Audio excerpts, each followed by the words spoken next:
প্রধান উপদেষ্টার পদত্যাগের গুঞ্জন গতকাল থেকে শোনা যাচ্ছে।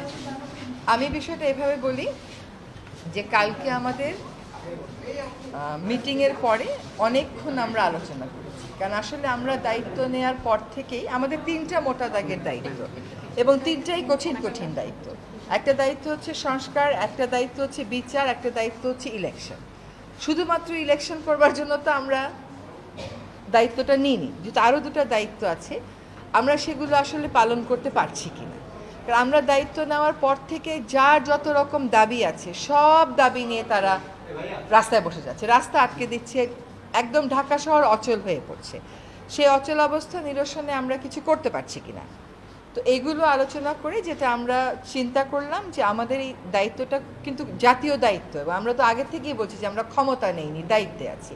এই দায়িত্বটা পালন করা তখনই আমাদের পক্ষে সম্ভব হবে যখন আমরা সকলের সহযোগিতা পাবো। প্রত্যাশার বিষয়টা এক, আর দায়িত্বটা আসলে পালন করতে পারার বিষয়টা এক। প্রত্যাশা অনেকই থাকতে পারে, কিন্তু আমার তো একটা এনাবলিং এনভায়রনমেন্ট থাকতে হবে এই প্রত্যাশাটা পূরণ করার জন্য। তো আমরা চিন্তা করেছি যে আসলে আমরা পারছি কিনা। এই যে প্রতিবন্ধকতাগুলো হচ্ছে আমাদের এই বড় দাগের 3টা দায়িত্ব পালন করার জন্য, এই প্রতিবন্ধকতাগুলোকে আমরা কিভাবে মোকাবেলা করব, আদৌ মোকাবেলা করতে পারবো কিনা, যদি মোকাবেলা করতে পারি কিভাবে করব, যদি মোকাবেলা করতে না পারি তাহলে আমাদের কি করণীয় হবে, আমরা সকলে মিলে এটা চিন্তা করছি। আর প্রধান উপদেষ্টা যদি কোনো সিদ্ধান্ত নেন কোনো ব্যাপারে, আমি প্রথম থেকেই বলে এসেছি যে উনি একটা সময় দিয়েছেন, ডিসেম্বর থেকে জুনের মধ্যে নির্বাচন হবে, তার একদিনও এদিক সেদিক হওয়ার কোনো সুযোগ আমাদের পক্ষ থেকে নেই। কাজে এইগুলো নিয়ে অন্য ধরনের কোনো কথা বলারও কোনো সুযোগ হওয়া উচিত ছিল না, কারণ বারবারই বলা হচ্ছে যে একটা সময়সীমা দিয়ে দেওয়া হয়েছে। এখন কিছু কিছু গুরুদায়িত্ব তো আছে, সেগুলো পালনের সাথেও তো মাসের একটা সম্পর্ক থাকতে পারে।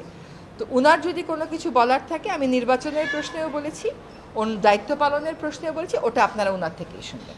ম্যাস পিপলকে কি ইনফরমেশন দিবেন আপা? আপনি অনেক ডিটেইলে বললেন। না, ম্যাস পিপলকে একই ইনফরমেশন যে আমরা যদি আমাদের দায়িত্ব পালন করতে পারি তাহলেই আমাদের দায়িত্বে থাকাটা প্রাসঙ্গিক। যদি দায়িত্ব পালন করতে না পারি, আমাদের যার যার নিজস্ব অনেক কাজ আছে, তাহলে দায়িত্ব পালন করাটা আর প্রাসঙ্গিক থাকলো কিনা।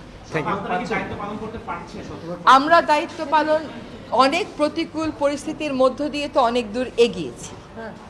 আমরা রিফর্ম কমিশনগুলো তাদের রিপোর্ট দিয়েছে, সেই রিপোর্টের উপরে রাজনৈতিক ঐক্য গড়ার প্রক্রিয়াটা শুরু হয়েছে, সকল রাজনৈতিক দল সেখানে পার্টিসিপেট করছে। এটা কি পারা না? এটা তো পারা। আমরা একটা নির্বাচনের সময়সীমা বলে দিয়েছি যে ডিসেম্বর থেকে জুনের মধ্যে অবশ্যই হবে, সেটাও একটা পারা। আরেকটা হচ্ছে বিচার ট্রাইব্যুনাল একটা